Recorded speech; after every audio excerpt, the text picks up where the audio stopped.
Bienvenue aux causeries au coin du feu, la paix soit avec vous. Alors aujourd'hui, nous allons lire les chapitres 10 et 11 de la Genèse. Nous sommes toujours dans ces premiers chapitres qui sont comme un prélude à l'histoire du salut de la Genèse. Alors souvent, on parle de la tour de Babel au 11e chapitre. Et le chapitre 10, on passe plutôt rapidement parce que c'est la généalogie de Noé, en fait les descendants de Noé, avec ses enfants Sem, Cham et Japhet. Alors, je vous propose de m'y arrêter un peu plus longuement pour essayer de comprendre qu'est-ce qu'il y en est. Et puis, Babel, je vais passer plutôt rapidement parce que nous connaissons bien cet épisode. Alors, les chapitres 10 et 11 se répondent comme l'un l'autre. Le chapitre 11, vous savez, c'est le péché de la démesure humaine. Et le chapitre 10, en fait, c'est en quelque sorte une fresque de la bonté de Dieu qui continue sa création et qui place la descendance de Noé, le juste, qui place la descendance bonne selon des frontières, des limites de famille, de peuple, de nation. Donc nous avons d'un côté comme une figure de la bénédiction de Dieu sur sa création, qui donne à chacun de se séparer selon son espèce, comme on voyait dans le premier chapitre de la Genèse, mais ici c'est selon les familles, les langues, les pays et les nations. C'est un refrain qui revient au chapitre 10. Et évidemment, le tout dans cette diversité, dans l'unité, unité, harmonie dans la diversité. Et le chapitre 11 fera euh, tomber cette harmonie dans la confusion en raison du péché de démesure. L'homme voulant se faire comme Dieu, il devient en deçà finalement de ce qu'il est appelé à être.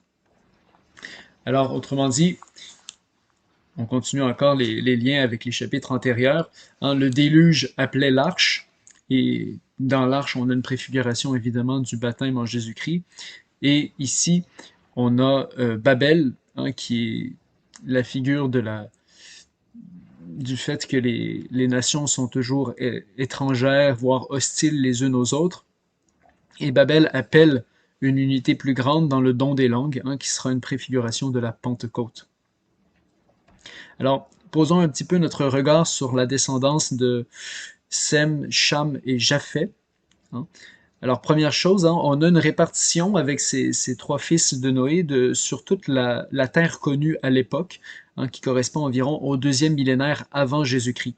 Donc, chez les enfants de Sem, de Shem, on a les peuples de l'Est, donc Élam, Assour et Aram. Et de l'autre côté, du côté de Japhet, on a les peuples du nord et de l'ouest, donc l'Asie mineure, les Hittites et puis les îles.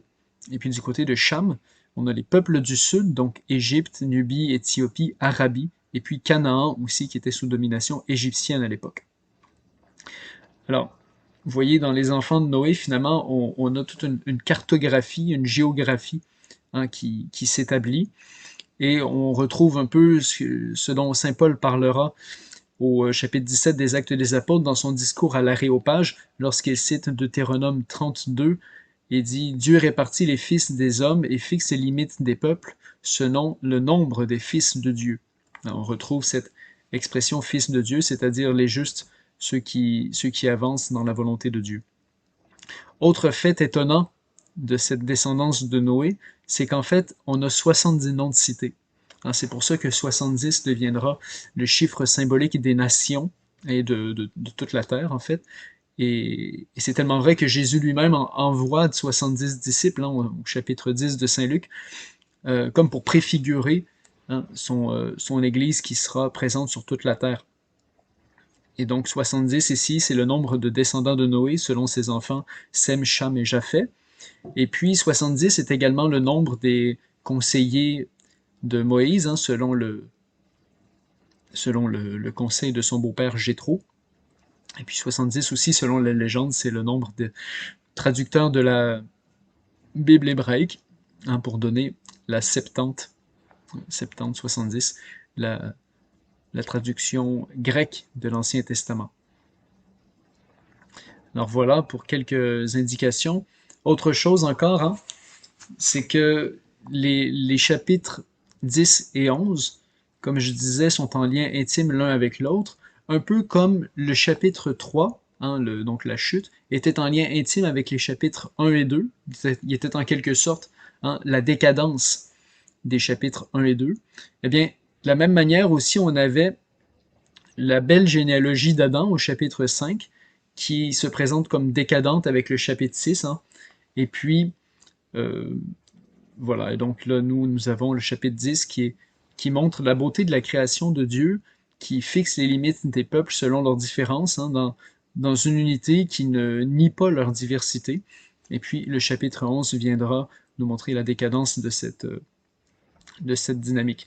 Donc c'est très intéressant, comme l'a remarqué le père Jean Danielou, c'est qu'en fait, dans ces premiers chapitres de la Bible, on a comme deux processus qui sont à l'œuvre. D'un côté, on a le Seigneur qui est créateur et qui ordonne toutes choses selon la vie, hein, pour un projet de lumière et de vie. Et d'un autre côté, on a les forces du mal qui sont à l'œuvre et qui décréationnent, hein, qui défont en quelque sorte l'unité dans la diversité qui est prévue par le dessein divin de toute éternité. Et en fait, ces deux processus qui sont à l'œuvre dans ces premiers chapitres de la Genèse, eh bien, ils vont être à l'œuvre dans toute l'histoire du salut. Hein. Ils vont être à l'œuvre dans toute l'histoire de l'Église, sont encore à l'œuvre d'ailleurs. Et donc, pour une grande lucidité, le rédacteur biblique nous les présente déjà dans les premiers chapitres de la Genèse, qui sont en quelque sorte, comme je disais tout à l'heure, un prélude, hein, pas tant avec un souci historique que, entre guillemets, mythologique, c'est-à-dire qu'il pose les grands axes de l'histoire du salut, des axes qui vont se retrouver tout au long de l'histoire du salut, qui vont commencer avec Abraham au 12e chapitre de la Genèse. Alors j'espère que ça vous aide un peu. Hein. Nous avons déjà les grands jalons des forces à l'œuvre dans l'histoire du salut, et nous avons aussi, du même coup, les grands jalons d'une théologie biblique de l'histoire très chère aux Hébreux. Alors vous pourrez voir par exemple une compréhension de ces jalons bibliques-là en lisant les livres de sagesse, notamment Ben Sirac, hein, dans les chapitres 40, et puis le livre de la sagesse aussi, chapitres 10 à 19. Bonne semaine, que Dieu vous bénisse.